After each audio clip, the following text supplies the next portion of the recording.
Hi guys. So this is for EDC round 3. That major decisions of social media companies, examples in the motion, should be subject to approval by a vote of social media users. I should say that I ripped this motion of Dilemma Debate Open, and basically what happened is that Dilemma Debate Open's motion was, if I'm not wrong, that when social media companies change their CEO, then they should have the social media users should have to vote on that. And I basically proposed to the core that we change that to have these examples. So basically broadening the scope of the motion. So no, I did not steal the motion from Dion. Right. So I think for starters, we want to set out what social media companies look like, right? And I think here we just want to ask some very simple questions as always. So what is the role of social media? And I think the answer here is, to some extent, it's a lot of your personal life, right? So like people share, overshare on social media, their stories, their, I don't know, whatever it is people use these days. And also societally, right? Social media has a big role in society in terms of not just linking people person to person, that's more personal life, but like advertising to everybody else, politics, get politicians using it as a medium to reach the masses. If you're on the Singapore politician side of TikTok, it's kind of weird, but kind of funny. So there's that. Then I think there's also the question, having talked about that, thought about it with your team, the question of what decisions social media companies take. And lastly, how do they take them? So, like, what decisions do they make? What advertising do they do? How much advertising do they do? There might be a decision. Is it major? Up to the debate, I think, right? Or like the motion gave you very clear examples, right? So, for example, are we gonna start like Elon Musk, requiring people to pay to be verified? Are we going to change our censorship rules such that certain hate speech, for example, or certain like racist but speech that is not necessarily hate speech, we remove that from social media? And how do they take them, right? Like in the status quo, who makes these decisions?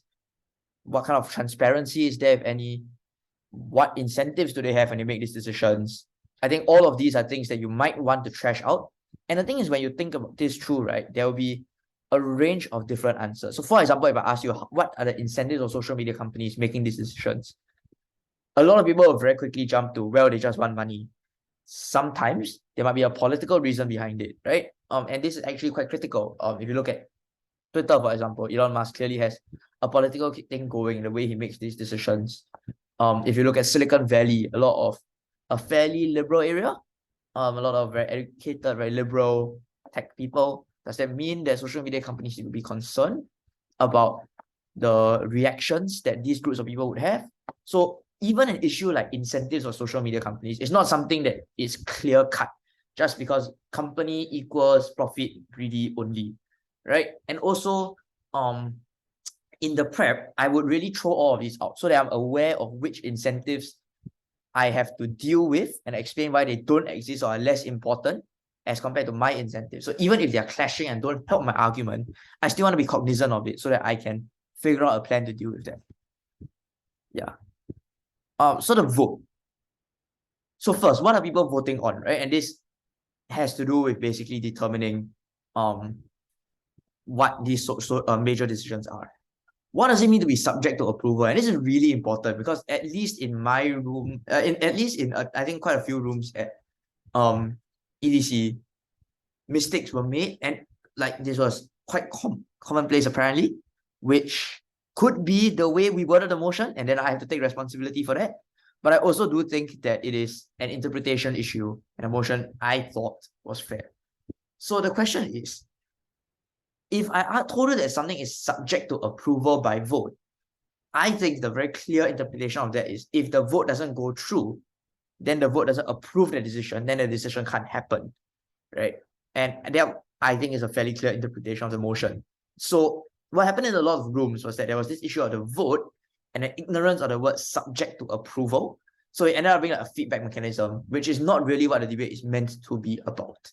So when you realize that it's subject to people's approval, then you want to ask yourself, what is the process? And this was really cleverly used, I think, in a debate I watched, where basically a team pointed out that the social media company would be the one their proposed ideas. So it's not like they'll get locked into things that they really, really can't do. And so I thought that was a fair angle of argument to conceptualize of the process by which the vote happens. I also think that in any of these debates, if the action is being subject to approval by vote, then the question I need to ask is, whose rights are being restricted? Because again, every debate has a cost, right? In this case, somebody is not able to do things. And I think fairly clearly, if for the company to act, the consumers, i.e. the users, must vote, then the company's rights are being restricted here. They can't do the things they want to do without approval from their user base. And that brings us to the question of also, how do social media users vote?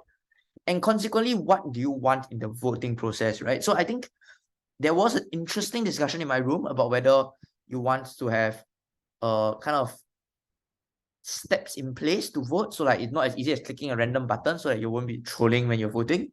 That's interesting. It means that the votes presumably are more considered. Also means you get less votes, less representatives. So that's a decision that must be made by the team. But in so doing, you are asking yourself also, what process do they vote? Do you think that social media users vote just for their own interests? Do you think they listen to other people's views? Do you think they're educated about the things they're voting on? Or do you think they're just clicking the same way you like someone's post without really thinking about it? So all of these, I think, are questions that you would want to ask if you're approaching this motion. Right. So the other part of setting out a vote just goes back to, I think, first principles, right? And the question here I want to ask is, when do we vote? When do we not vote?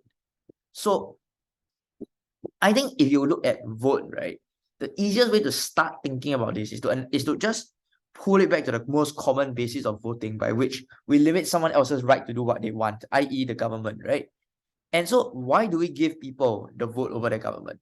So it's not enough to give me the answer in that context. And I think Lucia's video on principles, search I think it's called Stop Sucking at Principles on YouTube. It's a great video to just explain how principles can be run. And what it does basically is, I argue you can have an analogy. The core of it, you explain what is the analogy, why the analogy is applicable, and what is the core principle that you're using from the analogy in this case. So if we want to ask ourselves why we give people votes over the government, then we need to be thinking like why we give it, and why the government is similar to social media, and why therefore the same reason we give people the vote over the government holds in giving people the vote over the social media company, right?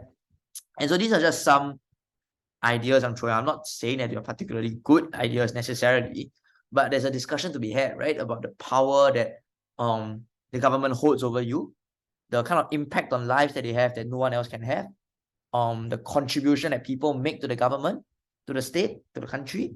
And if those are might be reasons why we give people the vote, do these apply in the context of social media? And obviously Gov wants to say yes, Op wants to say no. In contrast on Op, I think the question to ask is, why don't we give people votes over everything the government does? And this is a relevant question, right? Because if you think about it, like for example, Brexit, we gave people a vote. Maybe there was a mistake. Pulling out Afghanistan, the US didn't give people a referendum on that. So I think here this is the Ops like logical entry point, right? If it's too complex or too like odd to debate it from scratch in the context of social media, we don't currently give the vote. You gotta ask yourself, what are similar instances where we don't give people votes? And there are sort of close-ish to things we do give people the vote, because then it's easier for you to make the distinction, right? So and then you want to find an analogy, right? Is it about the capacity to vote, or the capacity to know what's going on when you're voting? Is it about the capacity of the organization to function if they were asked to go to people to vote on every single thing?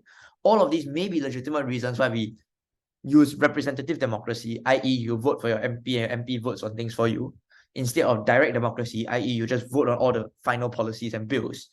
And so consequently, there might be that discussion to be had. It might be analogous in that way.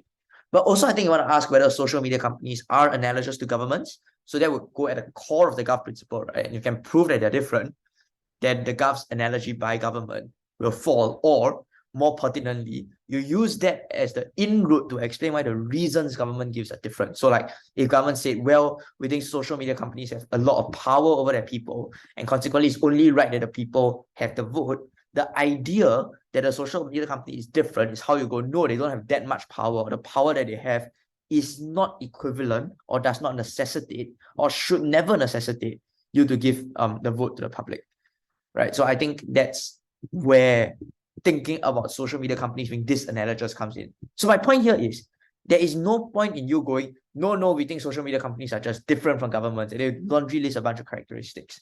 What you want to do is to use the idea that they're different as your like sort of mental stepping stone into reaching the conclusion that we don't think that people deserve votes to over the social media company. So that, yeah, it's not just about proving disanalogous. You are using that to make the rebuttal on their principle itself.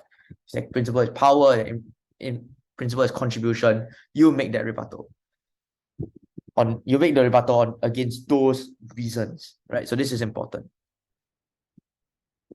Right, so what you could run as Gov, and so I'm generally quite hesitant in proposing arguments as opposed to just scaffolding how you can see the debate. I'm doing a bit of this because I recognize that this is a bit of a tough one. And in fairness, I'm not the strongest principled speaker either. So I would caveat that before I go into this.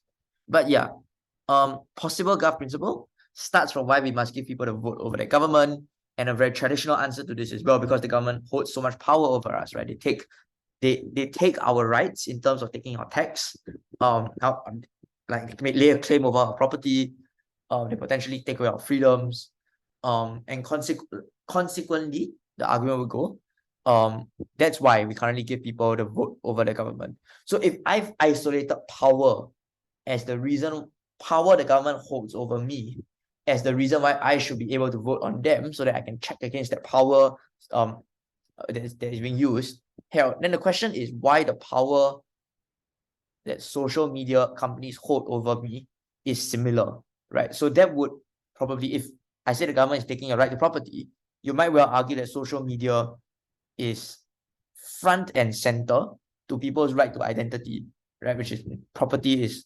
arguably an extension of. So the point being, if that's like, if you can prove that the extent to which a social media company can take away who you are or things that are integral to you as a human being is significant, then that brings you very far to being like, consequently, in the same way that we think that that degree of power should be checked in terms of a government, because we don't think it's right that power is exerted over us without us having any say over that power. We similarly think that this should happen for the social media company, right? And that's why it's a fundamental harm to people. So that would be the logical line that I would go for if I was running this principle. And then adjacent one that actually I prefer is basically, it starts from why the same premise of why we give people the vote over the government. But instead of saying that social media is like somehow independently super powerful and like taking over, ruling our lives, I would go for social media as integral to democracy. And so if that's the case, we can't have an unelected social media controlling democracy, because we believe that democracy is integral to people's rights. And that's why I would say we need to make social media directly accountable. So this is, again, a principal argument about democracy and about the right to vote. But instead of saying I need to have control over social media because social media has power over me, I'm saying social media has power over democracy and therefore I need to have power over it. So I think that's, again, a possible angle. And in doing this, you need to realize that like governments in the status quo do try to regulate social media. You probably need to give reasons why that doesn't work, never works. In fact, you probably need to do this on Gov anyway. What about the op, right, in terms of principle? And I think there's two ways in which you can approach this. I would do both. The first is to say that you want to defend the right to commerce. So remember what we said just now, right, which is that every motion has a cost. And in this debate, the cost is people's ability. Like, if you think about it, people's, like, these are businesses run by people. And now you're saying that in order for them to make financial decisions, these users must suddenly be voting on them, and they didn't consent, right, necessarily to each of these users being there. So I think it's possible to argue that the right to commerce matters because if you think about it, the ability to make money is integral to living in to having agency and having dignity in a capitalist society, because the choices you have are dependent on money existing, right? And consequently, I would argue that if that you could posit that this is an infringement of that right to the ability to make money and consequently to that like agency.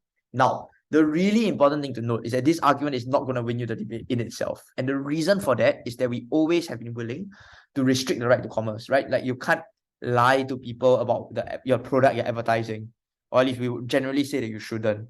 I can't sell you toxic products in order to make money. So obviously the fact that money comes back to me is not in and of itself a basis for people to do what they want.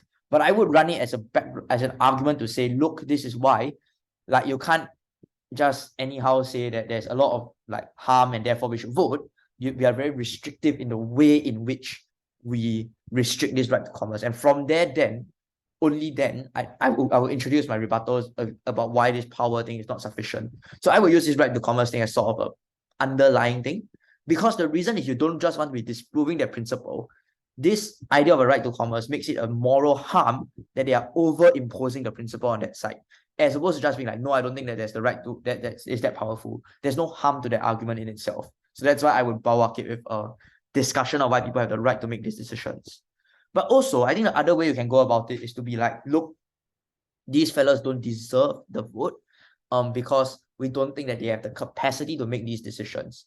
And this is important, right? So why don't we give people the vote over everything? So just now we were talking a bit about how people, for example, we don't give them the vote over foreign affairs, or we don't give them the vote over complex economic decisions.